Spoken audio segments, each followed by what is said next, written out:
Hello, welcome back to Jason Cabot Experience. We're back with Don Rivers. Right. So Don, you're doing this 39 county tour. Can you talk about that? Like the kind of like the many details, kind of like is a plan like to talk to Rotary clubs, like community members.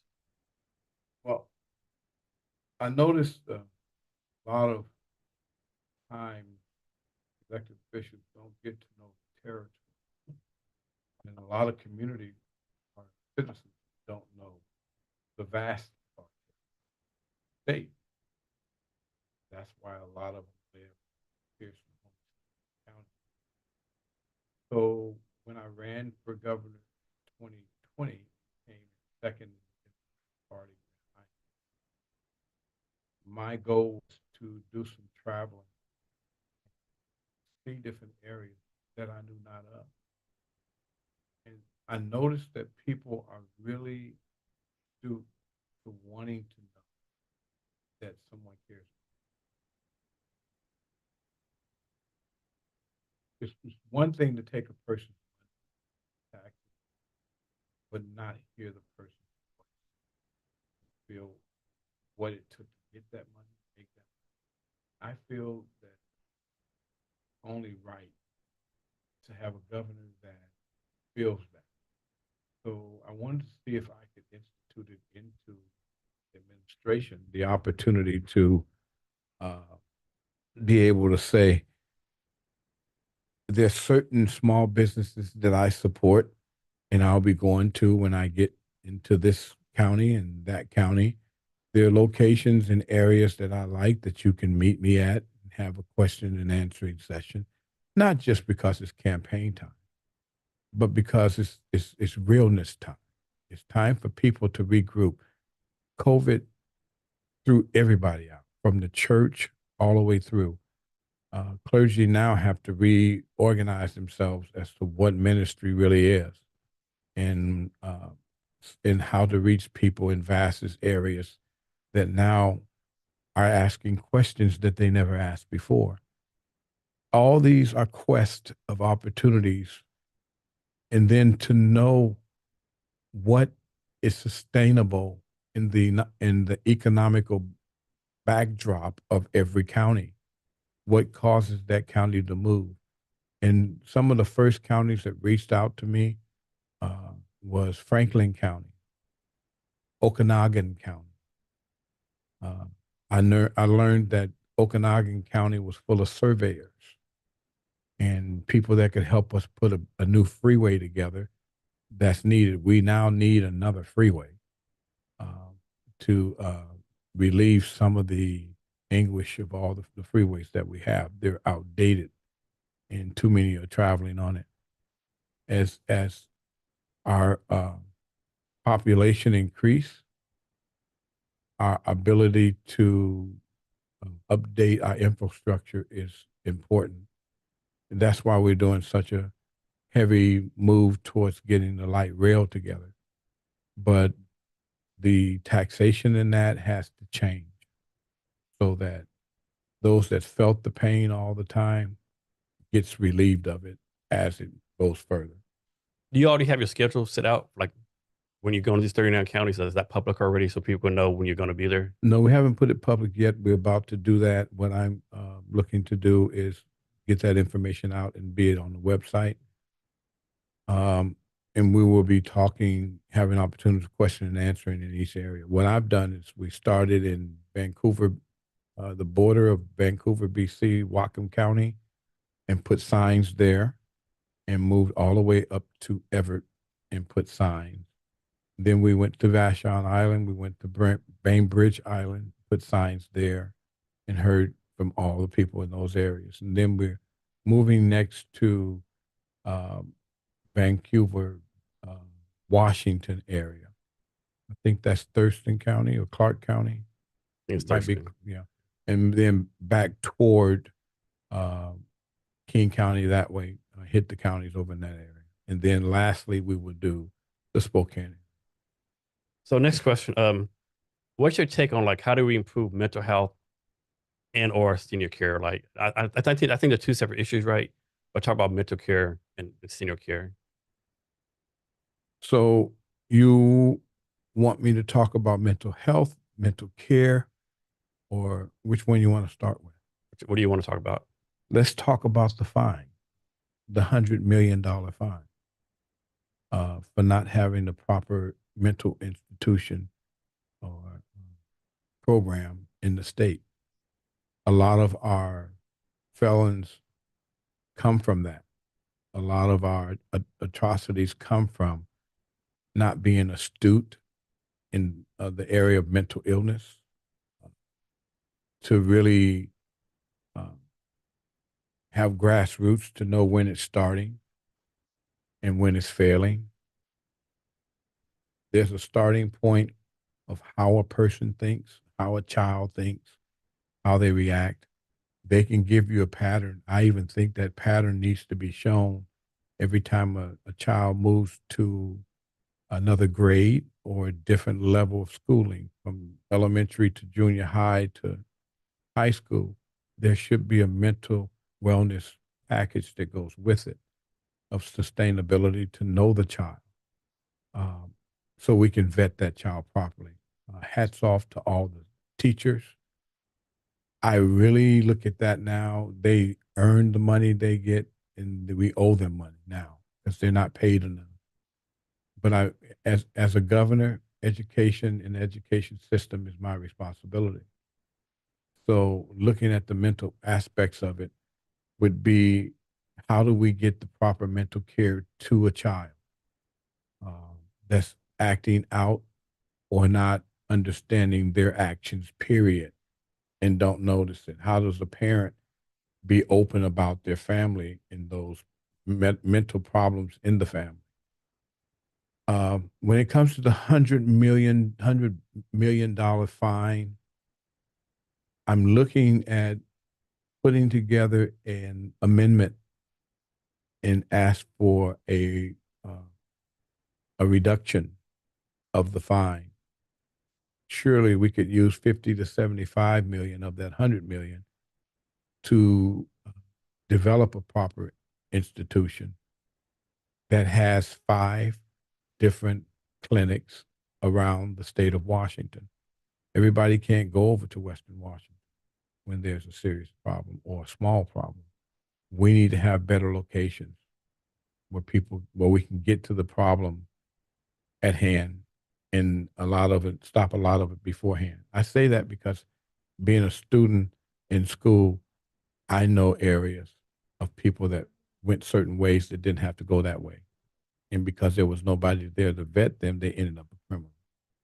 So I don't know this, but like down where I live at in Steilacoom, this Western State Hospital. It's a mental health institution. Is that the only one in the state of Washington, or is it like several other And mental health I hospitals? think there's some others, but they're not adequately equipped.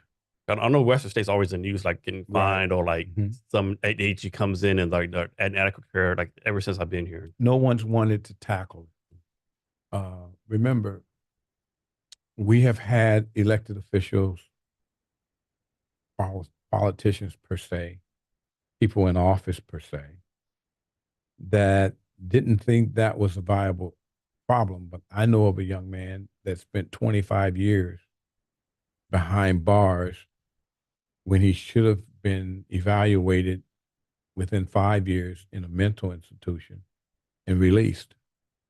So we have people that have been sentenced and doing time unfairly because there's no mental aptitude of understanding what the problem is and how to vet that problem. So it's a lot of work. It has to be redone.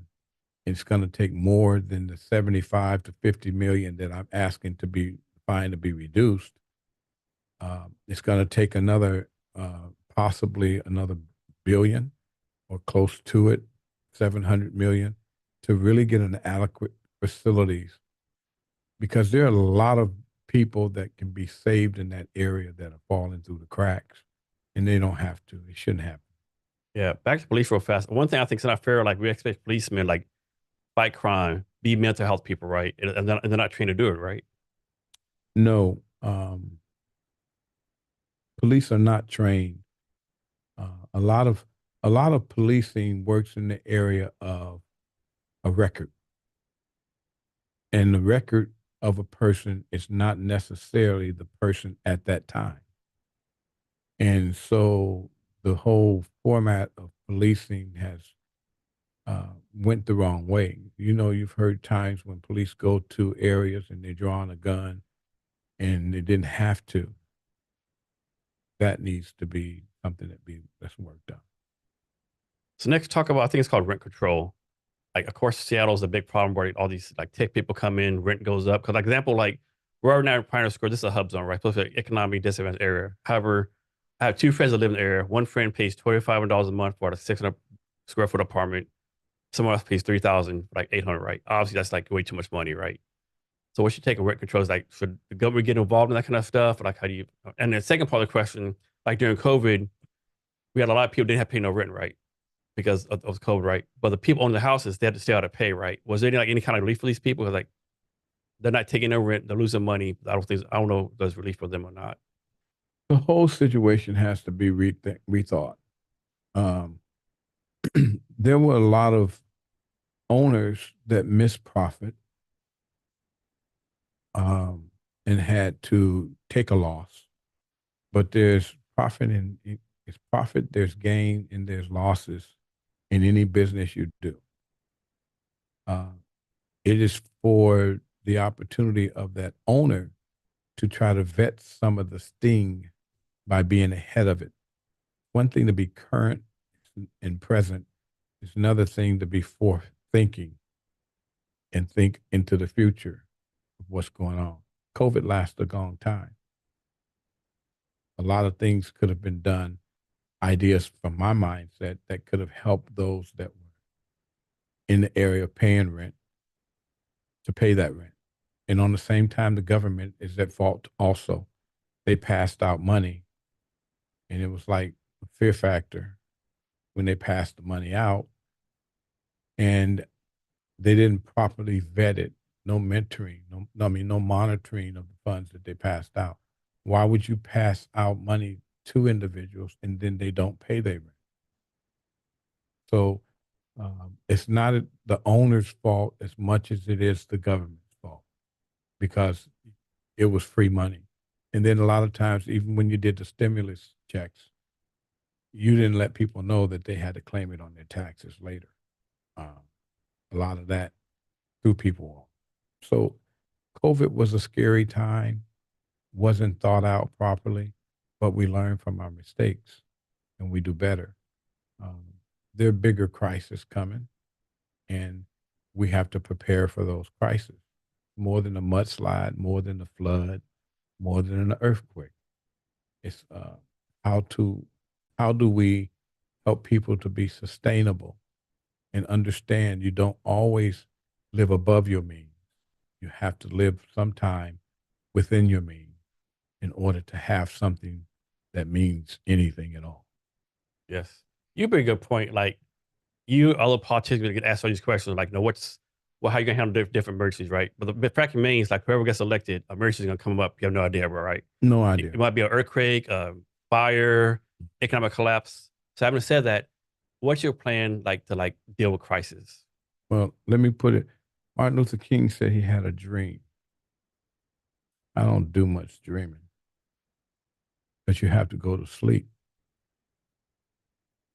I'm a visionary. I'm proactive. I'm not as much as reactive. And even when I have to be reactive, I'm reactive in a proactive atmosphere or environment of thought pattern. So I'm always looking ahead of a problem, even if there is a problem. So what I'm saying is that's how government has to think.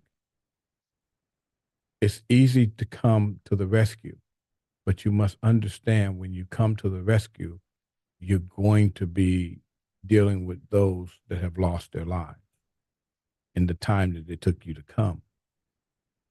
I have some ideas on a readiness program. I was involved in the first disaster preparedness readiness program that was done in Washington State at Overlake Christian Church.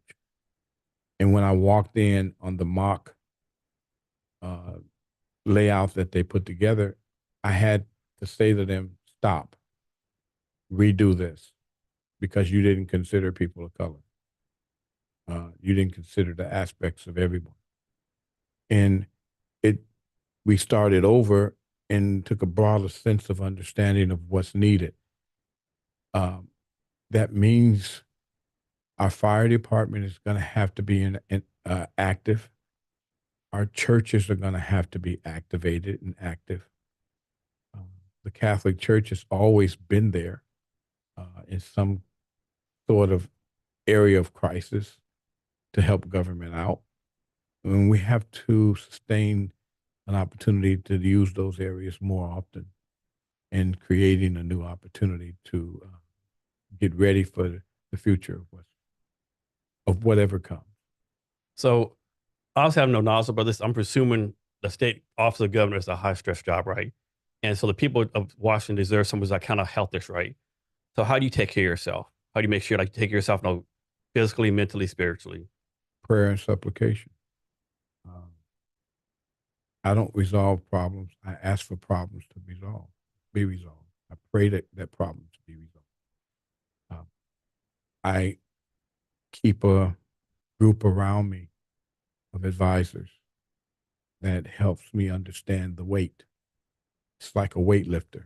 I used to be I have a baby brother that was a bodybuilder, but I did it for sports. And I remember when I overused the weight and abused the body, and a lot of my shoulders swole, and a lot of other things were torn. It's a balancing act. I have to decrease in areas and be willing to help people increase. I live my life that so it's not a foreign notion. It's automatic for me. No, I don't use every dime I have.